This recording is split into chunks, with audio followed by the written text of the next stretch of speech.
Hello, Gen Genies. Before we get started, Rich and I want to let you in on some exciting updates for our Patreon subscribers. Patreon is a site where listeners can pledge a small monthly amount, either $5 or $10, to support the cost of bringing you your favorite podcast. All patrons get early access to new CutOff Jeans episodes before they're released to the public.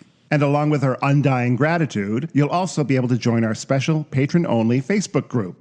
But the most exciting new perk is exclusive access to essays I'm writing from my upcoming memoir. And you guys can help me be editors. New Patreon supporters will also get a shout-out on the podcast. Rich and I enjoy bringing you the CutOff Jeans podcast and would mean so much if you would consider supporting our labor of love. Just go to patreon.com/CutOff Jeans podcast. Thank you all so much, my Gen Genies. And now, on with the show. Is your family tree a mystery? Are you fascinated by genealogy? Well, hip, hip, hooray, let's talk DNA with Julie. The truth is in your genes. In CutOff Jeans. Welcome to CutOff Jeans, the podcast that helps you find your truth using nothing but DNA. I'm Julie Dixon-Jackson, and I'm a genetic genealogist, henceforth known as a Gen Genie. And I am Richard Castle, the co-host and producer of this erstwhile podcast. Erstwhile? I just wanted to use erstwhile in a sentence. Okay, Jane Austen. I have been watching Sanditon on PBS. Oh, yes. So, yes, I sometimes find... Oh, and I saw they did a... Bridgerton? No, well, I haven't watched the second season of that yet, but there's a show over here at the Gary Marshall Theater called Jane Austen Unscripted. And and it's actually really fun. And I know this is you went? super local, but anyway. Is that the Troubies, the Troubadour Theater Company? I believe so. It's an improv group. Okay, I know those guys. Yeah. And they dress up as Jane Austen characters, and they just take some suggestions from the audience, and then they do this whole show, and it's all improvised in like the Jane Austen language. And I love that. It's so much fun, you know. Part of the fun is watching them, fly by the seat of their pants. Oh, that's the best part about improv. Yeah, exactly. Yeah. It scares the hell out of me, even though basically that's what we're doing right here, Julie. I know. So we don't feel like the pressure to be hysterically funny, and there's no audience. We don't tell people that we're funny, but if we happen to be, it's great. Yeah, and we also don't have a live audience that's giving us feedback as we do it, whether, Right. So. Absolutely. Hey, speaking of funny, yes. I got to guest on one of my favorite funny podcasts yesterday. I love that. Yeah, it's called How to Survive with Danielle and Christine. And it's just people. Okay, so the premise is that they tell how to survive a bear attack or something that is, things that could be feasibly life-threatening. And then they'll have a guest come in and tell a story that is very vaguely related to that. Oh. That is kind of a funny story. And in my case, though, depending on how it's told, it may not be funny to a lot of people. But I told my NPE story about not my dad's story. So that is going to air probably in the next 2 weeks. I'll let you guys know when I know. And I'll probably post a link to it also on the Facebook page. So being a guest on someone else's podcast, how is that different from, say, hosting this podcast? Oh, I love it. Is it like less pressure because you don't have... Oh, absolutely. Yeah. It's less pressure. Although I felt a little pressure going in because most of the guests are relatively prominent comedians. I see. Yes. And so I was like, really? Okay, I'll do it. It's a great story, though. I mean, it's a great story. And even though, I'm sure we had a few laughs when we were talking about it, or originally. There are so many things that actually happened within it that are laugh out loud funny and absurd. Right. That's what's funny about it. Well, even the goat stealers, Sure. Well, he wasn't involved, but he was in Not My Dad's Family. Right. So. Right. Yeah. Yeah. It was so much fun. I was like, it just gave me a little little boost in my day or my week. That's great. That's great. So what's going on in DNA news, Julie? Well, I wanted to share, first of all, a friend of the show, Eve Sturges, from the Everything's Relative podcast. She's been on our show twice. Yes. She's an NPE, and she's also a LMFT. LMFT? I was going to make a joke, licensed marriage and family therapist. Oh. I was going to try to make a joke, but clearly I'm not an improviser. Is that what they call them, LMFTs? Yeah, and there's also MA. MA, what's MA? Ma? She's a mother. She has 2 children. Is she from Massachusetts? That's the abbreviation for the state of Massachusetts is MA. I know, because I'm a genealogist. So she has written a process journal for late discovery adoptees, donor-conceived NPE, and MBEs. It's called Who Even Am I Anymore? I'm showing it to you, even though nobody else can see it. But it's really cool.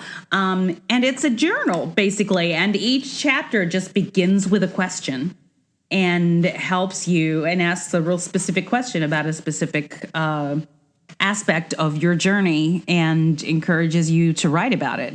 Oh, wow. And it's really, really cool. Eve sent this to me, I think, and anyone else who has been on her show or who is involved in the community. So thank you so much, Eve. I can't wait to get started on this, actually. But you can, and guys, you can get it on Amazon. You can get it on Amazon. Oh, great. So they can order it on Amazon. You can get it on Amazon. It's called, once again, Who Even Am I Anymore? And it's delightful.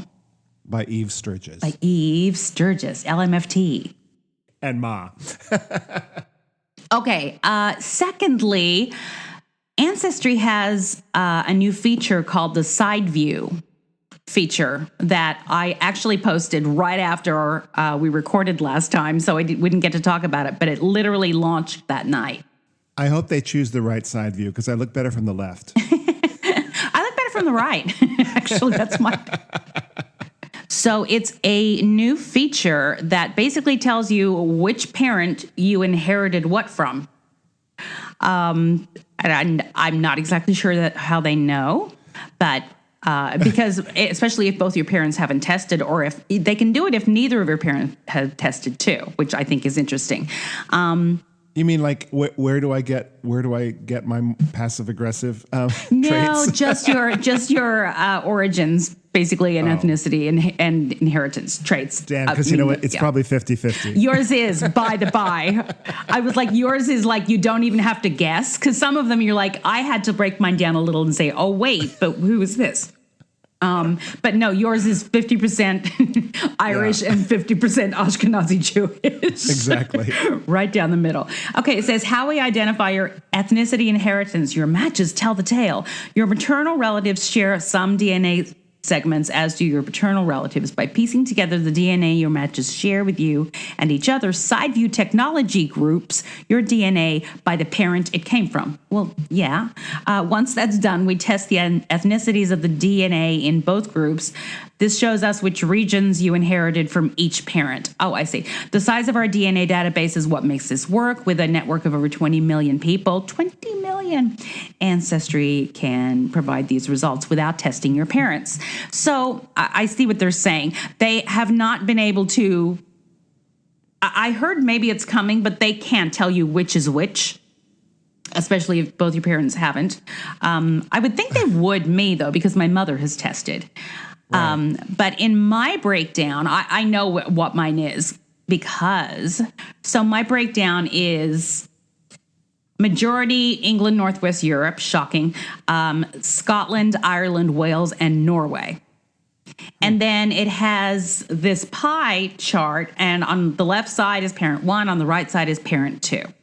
So the way I figured it out mostly was because that one Norway chunk is on parent 2. So I know that parent 2 is my mother because of my Norwegian third great-grandfather. There's a whole lot of white people in your background, Julie. Norway. More than I'm comfortable with, frankly. Yeah. So that's pretty easy for me because now if I didn't have such a well-researched tree, I wouldn't have known that. That would not have been that obvious because I have Irish and Scottish on both lines. The mystery is on my father's line, I have a good chunk of Wales. And though I have Mason family and the Cornwell family who are from England, who are from Cambridge, and Mason is Welsh. Welsh, thank you, is a Welsh name. Why can't I think of the simplest words? Because Wales and Welsh do not sound Wales-ish. exactly the same. I know. Yeah. Exactly. You're not a Walesman, you're a Welshman, but you're from Wales. Yes, fair enough. Yes. Anyway, I think that may be where that is from. I've seen, I can't find any record of them in Wales, of my Masons in Wales, but I think I remember seeing on a ship manifest of when they came to Australia that they mentioned that their nationality was Welsh. You have whales in your family, and I have porpoises. Oh, I'm trying to think of a joke, but I can't. Oh, you're still trying to find your porpoise. My porpoise is life. These two women were in a bar, and they were having a great time, and this guy walks in, and he heard that they had accents. And so he said, "Hey, are you two ladies from Scotland?" And they said, "Wales." And he said, "Oh, I'm so sorry. Are you two whales from Scotland?" Vaguely misogynistic. Vaguely. It makes me laugh out loud. Sorry. Okay, so remember the lady that is related to the Black Dahlia killer? Yes. So let's look at hers. So on one side is Scotland, England, Ireland, Northwestern Europe, and that is all almost completely on parent one. Methinks that's her mother. And then the other side is European Jewish, which is the side that we can't find. We don't talk about Bruno's side. No. Anyway, it's kind of fun to do and try to figure it out. You guys feel free to talk about it in the group of what's missing from yours or what threw you off about it. But yeah, it's kind of fun. And I'm curious if they're going to actually start taking the leap of actually identifying which parent they think is which. The ethnicity thing in genetic genealogy is always an estimate, and it's nowhere near as precise as the relative matching. So, sure. And people move around a lot, so we sort of make these assumptions based on where they might have been from, but right. And so in my case, because my tree is so well researched, it all fits perfectly. The one question mark is in the Welsh, but I don't doubt it for a second. Right. Right. It makes perfect sense. Anyway. There was a Welsh rabbit in your tree, right? It was a rare bit. A rare bit. Oh, I'm so glad you know that. Of course I do. All right. Shall we take a break? Let's do that. All right. If you're enjoying our podcast, please subscribe, rate, and review, or consider supporting us on our Patreon page, patreon.com/CutOff Jeans Podcast. Now back to Julie and me. All right, we are back. I have some trenches information.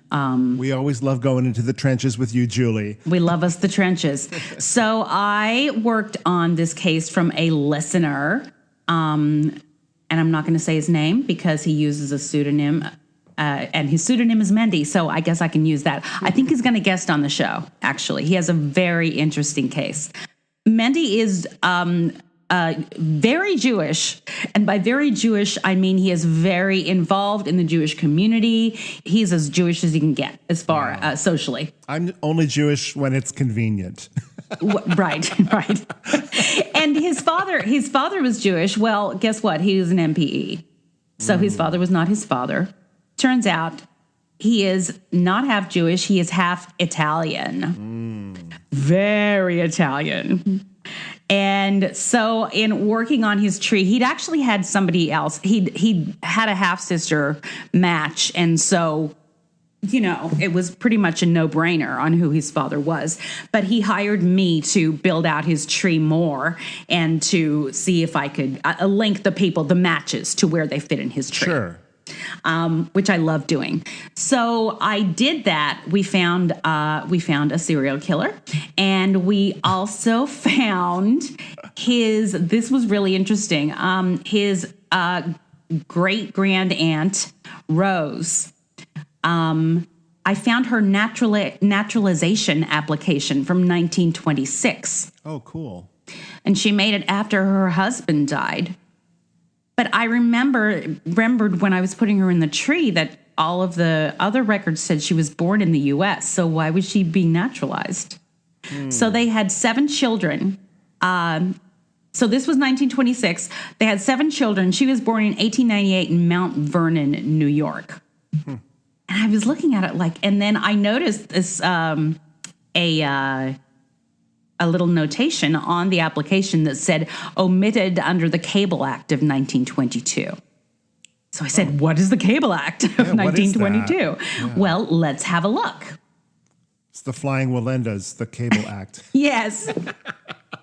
Okay. So the Cable Act of 1922, after women gained suffrage with the 19th Amendment in 1920, Congress swiftly enacted this law to restore U.S. citizenship to U.S.-born women who had married non-citizen husbands and thereby lost their citizenship under the Expatriation Act of 1907. That was a thing?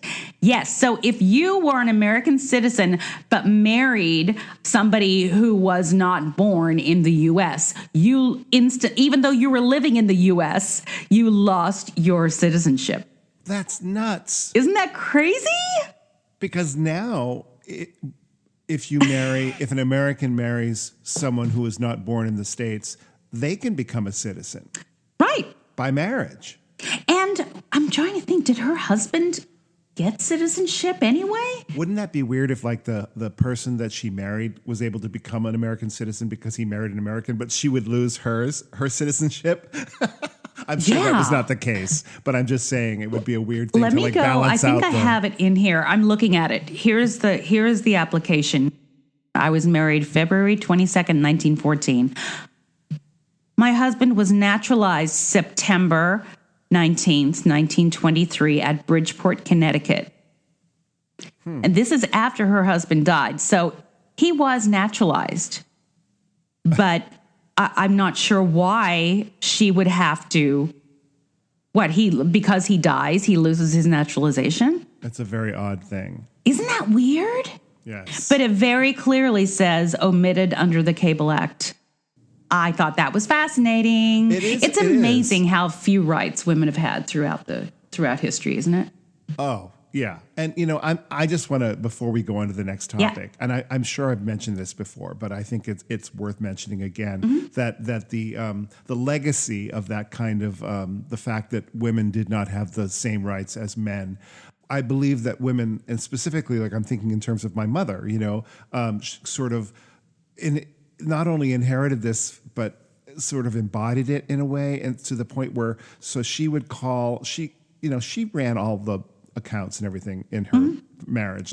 Her husband didn't even know where the checkbook was, right? Right. And but when she would have to call a bank or a credit card company or anybody about it, she would always say, "Well, my husband will get very angry, if this happens, if you don't fix this." But he didn't even know about it. But I think she felt by telling them that it was her husband might get angry or her husband would be upset, that it would carry more weight. And maybe it did. And maybe she was actually pretty smart to do that at the time. But I also remember thinking, Mom, why isn't it enough that you're upset about it? She learned. Did she internalize it, or was she using it to her benefit? I'll never know. Good cop, bad cop. Maybe a little of both. Yeah. I don't know. I mean, it's so, I went through some legal stuff a few years ago. Yes. And the lawyer that I had, it was such a blatant misogynist. I don't know why I didn't fire him. I don't know. I figured because he was misogynist, maybe he was good at his job. I was wrong. But he would, I would ask him to do something And he would like blow me off and like act like I didn't know what I was talking about. And until my husband would call him and ask him the same thing, and then he would get to it. Right. Oh, wow. Drove me nuts. Any hoozle. Let's talk about. Yes, let's move on. I just thought I'd bring that little story up again. Thank you. That's why the listeners love you so much. By the way, can I tell you, every time I meet somebody that is a listener, they make a point to say hello to you and how much they love you. That is so sweet. It's true. Well, you just made my day, Julie. I'm a little offended, frankly. But it's like, they're always like, oh my God, I love Richard so much. He's so funny. Oh, that's so nice. Yeah, well, it's true. Thank you. True. Thank you, anonymous listeners. All right, let's do this 60 Minutes story that I saw the other night. Now, it's interestingly, as long as it doesn't take 60 minutes to tell. Oh, it won't. I can only stomach maybe 5. So it's actually 60 Minutes Australia, and that somebody directed me to. Fascinating that we don't hear about it here, but it was like national news in Australia because it's something that happens here. So it was a Australian 60-minute story about something that's happening in the U.S. Okay. So there is what they actually use the word epidemic. There's an epidemic of rehoming adopted children in the U.S. Is that a true story, or is that just... It is a true story. I've heard a lot more about it lately. There's a lot of people on TikTok talking about it. There are pages on Facebook that advertise second chance adoptions. In this particular case, they showed there was an event that looked kind of like your local like fashion show. Like if you live in a small town, they have like, all the kids will come out and they'll be in a fashion show as like a fundraiser or something. Yeah. Only these kids were all people who were up for rehoming. Oh, my goodness. And so people would come and sit in this room, and these kids would come out on a runway. And while they're walking up and down the runway, the host was describing what they liked and, just describing them like as if they were for sale. Like a slave auction. Yeah. Ooh, that's so creepy. Yeah. Yeah. They focused on this guy who looked like he's in his early 30s. He was single and childless, and he was there to check out a 14-year-old boy that he's considering adopting. And the boy really wants to be adopted. So they had like 45 minutes to get to know each other. And so he played the piano. He did like all of the things that are considered skills that would make you, agreeable. Yeah. To have in somebody's household. Well, I play the piano and I'm very disagreeable. I know. Nobody would ever. Nobody would ever want me. No. Especially that childless, unmarried man. Although if he's in his 30s, I could probably adopt him. So he, So by the end of that day, there was an agreement to have a trial basis of him living in his home. So like, I guess a foster care thing, something like that. Were these prospective foster parents, did anybody kind of vet them before they, went to this auction? I don't know. I don't think so because they must. I mean, you they can't have go to do something. But I can't however, go to a Christie's auction if I don't have a certain amount of money in my bank account. Right. Well, yeah, but they're trying to get away from the whole money aspect. Well, I don't mean money. I just mean in terms of like, are they fit? Yes, I know. I understand. I don't think so. They probably say they're vetted, but this was the first part that I saw. He went home with him, and 6 months later, it was determined that they were not compatible. They also, and the way I don't think they're vetted properly is that they had a story of a young girl who was rehomed with this family that was horrific. And the mother was physically abusive and the father was a pedophile. And they have adopted children over and over and over again. And it took the actual group that adopted them out to find out the truth to blow the whistle on them. Oh my God. Yeah. It's a horror story. I mean, and it goes as far as that. And people may say that's a slippery slope, like the advertising thing is a slippery slope. It's more than a slippery slope. It's happening. You know what I mean? And it's completely legal. It is completely legal to advertise children on social media to be adopted. I don't know if I've mentioned this on the podcast, but I have a friend of mine who was adopted as a baby, and he wasn't an infant. He was probably, maybe a year old. And his adoptive mother found him in the newspaper.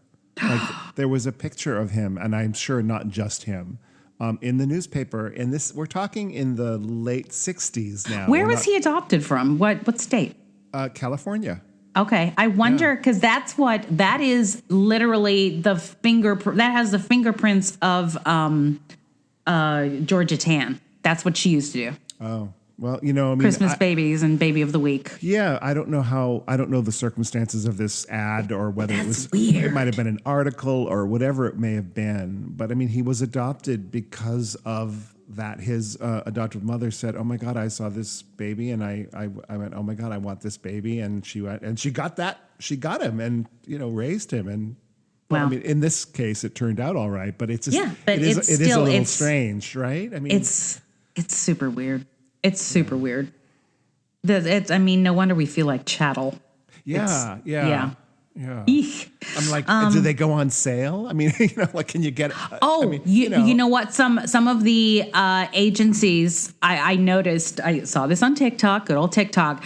They offer, like around the holidays. They do offer. I saw something that had like a coupon for $600 off your second deposit or your second down payment. Oh dear. Yeah, it's like when I went in to get my new phone at the Verizon store, and they said, "Oh, we can give you an Apple Watch with it. It's only $3 more a month." I'm like, "Ooh, I'll take it." Yeah, that's a good deal. I got one. I just got it. Of course you did. But an Apple Watch is not a baby or a child. Well, precisely, and that's the whole point. But I love it just the same. Why wouldn't you? So after I watched that segment on YouTube, then a documentary came up called Kids on Display. And it started with an adoption picnic. And I had to turn it off. I couldn't get any further. Because it makes your skin crawl to watch this. Yeah. Yes, indeed. What a world. But then you got to question, like, if the child is being rehomed, that means either the child, somehow the child it didn't work out in the previous home. And so they've already been through another trauma of losing whatever family. It's just repeated trauma upon trauma. A huge proportion or a huge portion of children, international adoptees, specifically Romania and Russia and Ukraine, no longer live. And we did that story on that one girl. Yeah, I was thinking about her when we were talking about this. It's not an anomaly. There's a huge amount of them that no longer live with their first adoptive families. I can't imagine. I mean, I can't imagine being on either side of that equation. Yeah.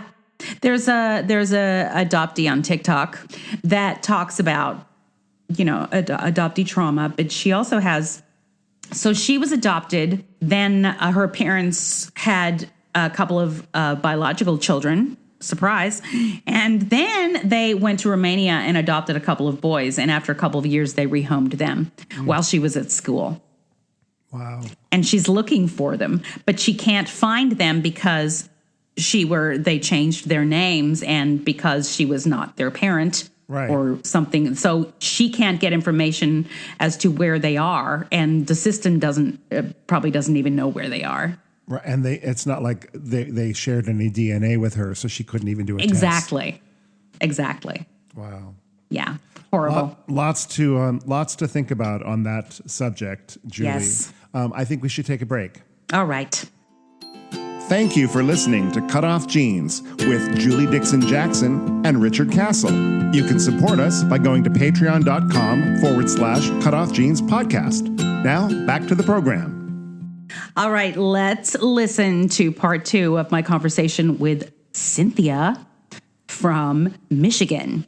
When we last heard from Cynthia, she was talking about how her stepfather had adopted her, and her mother had told her that the reason he adopted her was because they were in a lawsuit with a drugstore that she had an accident in, and she would have a better case if she had the same name as everybody else in the family. Yes, that's such a weird thing. Yes. So weird. Yeah. Anyway, we're going to get further into her actual story about DNA.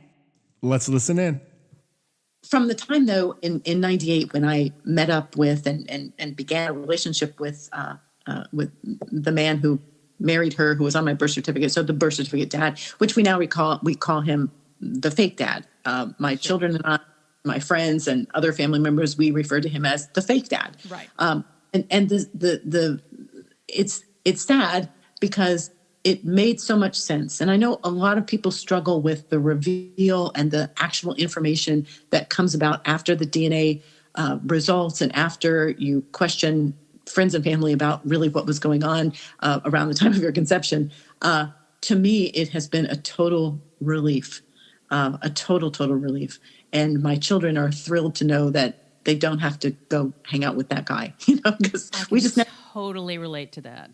Yeah, good. Yeah. So, we thought he was the guy, and he was still nice, and we sometimes had opinions that were along the same lines, but sometimes we did not. Mm-hmm. And it was a relief to know that he wasn't actually my biological father, but it took a minute to get there. Yep. So let's go to March of 2020. We're all locked down during the pandemic. Again, just randomly, A, it's right after Christmas when people have sent in those DNA tests, and B, it's during the pandemic when I had time to go poke around a little bit. Right. So I go in to poke around, and I know that this man had 3 sisters.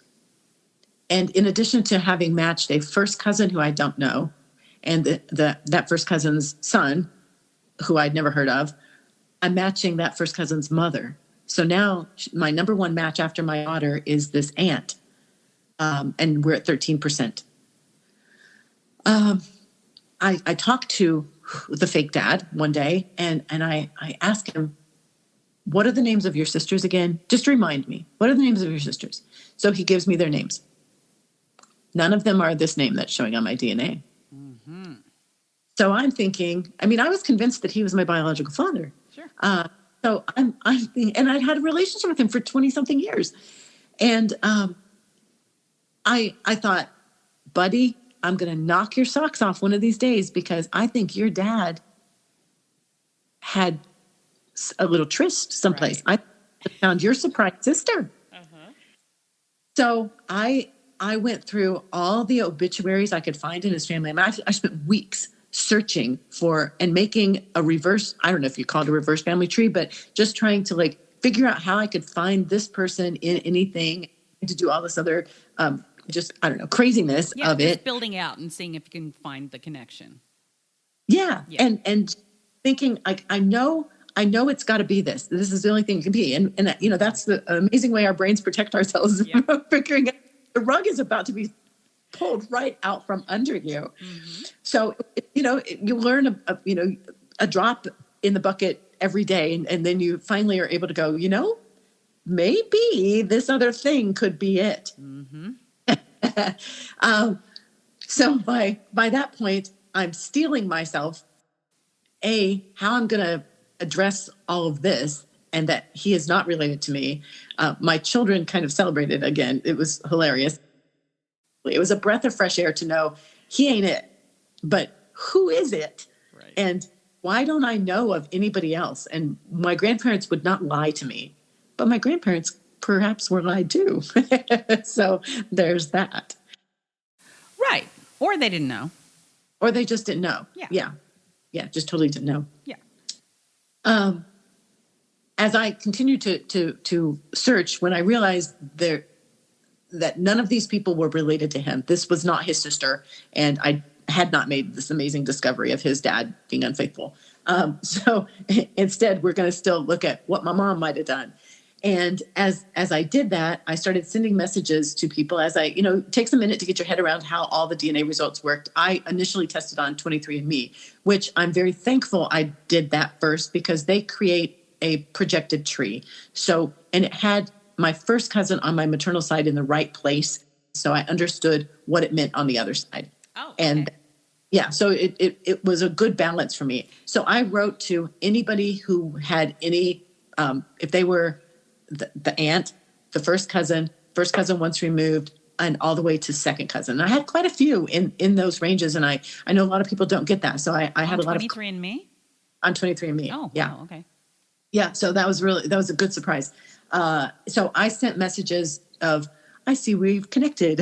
Mm-hmm. I wonder how we're related. Mm-hmm. Da, da, da, da, da, like everyone does.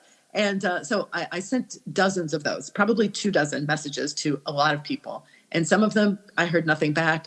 I did connect with a fellow who lives in Canada who said, I don't know, but I'll see what I can find out. I will ask my mom, and I will ask my brother, and I will ask my dad, and da da da da. And so he and I formed a pretty decent, emailing and conversation relationship of, I don't know, but I know we are related because he also could see it on 23andMe, and he just was too far removed from that branch of the family to actually know all the things. Right.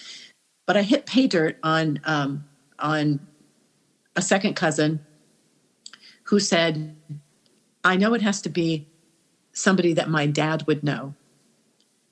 And a few days later, she sent me back a list of 4 names and said, I believe your biological father would be one of these men. They're all brothers. So now I go back to all the people I had sent the 23andMe messages to, and I said, I believe it is one of these 4 men. Crickets again. Nobody says anything. Yeah. Nobody says anything. If you start getting specific, that's when people shut down. Exactly. The aunt and that first cousin never did respond. Right. But that first cousin's son, the first cousin once removed, who was maybe 20 years old at the time, he did write back to me. He's the only one who wrote back. And also, he's the only one who matters. He wrote back to me and said, number one, the 4 names were interesting names, not names that were commonplace. And one of them had been spelled incorrectly. 2 letters were inverted. He corrected that, and he spelled it correctly. He gave that name, and this person's nickname was Tony, so that's what I'll call him, Tony. So Tony's real name was spelled wrong. So the first cousin was removed, corrected it, and he said he is the only one of the brothers who would have been in the United States at that point, and he lived about 90 miles from where you grew up. There you go. See, and that's when DNA and detective work and just basic detective work collide, and yeah, that's how you get there. And so in between, at some point, maybe a week prior to that, is when I actually went back and looked at my DNA, mm-hmm. and I saw that while I am 49% British, with a high percentage of that being the Scottish and the Irish, I was 51% Middle Eastern. Uh-huh. What? Had you not noticed that before? Nope. Oh, wow. Okay. So funny. So funny. So it took a long time. So it was such a shock to, number one, see that my DNA was not what I expected it to be, but then to get the confirmation that one of those 4 brothers, only one, was in America. So now I could target in. Yep. Now the aunt on there, Aunt Julia, was his sister. She is the closest connection to him. That message from the first cousin once removed, though, while that first sentence of, only one was here, he lived here, only 90 miles from where you said you grew up. Then the last part of it is horrible. It was horrible. It said, sadly, he passed away 21 days ago. It's a moment that I will never, ever forget. When you hold your children for the first time, and when I read that message all the way through to its entirety. And I think that came around 2:00 that afternoon, because I had been, it was pandemic. My children were working from home in their states, and I was working from home, and I started texting them. So they both just skipped out on their work today, on that day, and helped me try to find some things once we knew what name it likely was, and that we had to do a big search. We weren't going to get any help from him because he was gone. Right. But he was Canadian, right? No. So a lot of the relatives were Canadian, and most of the relatives who were helpful to me were Canadian. This line of the family that had the first cousin once removed who contacted me, they all live in New York. Okay. So when you say that he was the only brother that was in the United States at that time, where were the others? They were in the Middle East. They were still living. Oh, wow. Okay. Yeah. So it wasn't even like they would have taken a trip from Toronto or. Yeah, that's pretty telling. Yeah, okay. They had all still stayed there. Right. So we got to work, and my daughters are great researchers. Who knew? And so am I guess. And we worked for probably 12 hours. I think we finally said goodnight well after midnight. And we worked really hard to find everything we could about this name. We figured out, one of my kids found his immigration papers, and we were able to see that he had come to America in 1958. We were able to find that he had gone to college in Ohio, and we knew what year he graduated. We were able to pull up the yearbook. We were able to look at his pictures. We were able to see what kind of groups he had been part of. Obviously, as we all know, you can Google someone and you can find their address. So we found his associates and his children, and so then we researched that. At this point, at some point between when I took my first test and when we found these results, my second daughter had also tested, but we had her test on Ancestry intentionally. Yeah. Not that we were looking for anything, but we just thought, well, how fun would it be to just see what's what over there? And maybe you're 75% me. And, since the other one turned out to be not really. Right. So she really knew how to negotiate that platform and taught us how to do it. So we all were logging in, and we were all trying to figure out all the things. But we were able to find my actual biological father's entire family. He had a wife, and he had a wife. We found their divorce certificate. They had stayed together for 36 years, and during that time, we found 5 birth certificates for 5 of their children. So the second cousin in Canada, who was so helpful and so generous and so kind to me as I was doing the search, and she would check in on me periodically. That was really sweet. Also connected me with a cousin on Facebook. I did the thing that everyone says you shouldn't do. Don't send your personal information out to anybody. Don't try to friend anybody you don't know, and all these kinds of things. And so I did all of that because I wanted to connect with him. Right. And he wrote back to me and said, he just messaged me back and said, I'll call you later today. And so, I'm watching the clock.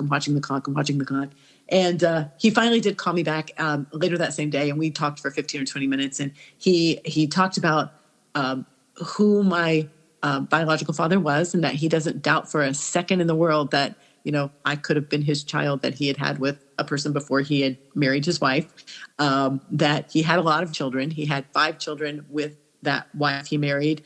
Coincidentally, he married her while my mom was pregnant with me. Mm-hmm. And then that my biological father had and his wife had divorced, and that he had a relationship with someone else and had 2 more children. So now I, adding these up, and I need 2 hands because it's 7 half siblings that I've uncovered at this point. And I think there are pretty good odds that one of them will be receptive to my information. Right.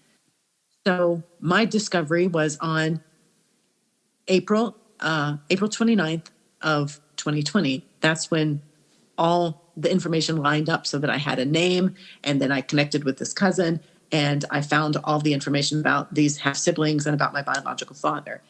And I'll tell you what, even though I was exhausted that day, emotionally and physically and psychologically, I slept like a rock because I felt like all the answers that I'd never had my entire life were there. Thank you, Cynthia. And we will hear the conclusion to that on episode 512. Looking forward to it. In the meanwhile, I am Richard Castle, and you can go to my website, richardcastle.com, and find out about all the wonderful, interesting things that I do when I'm not co-hosting and editing this podcast. Or you can follow me on the Twitter or on the Instagram at Castle Songs.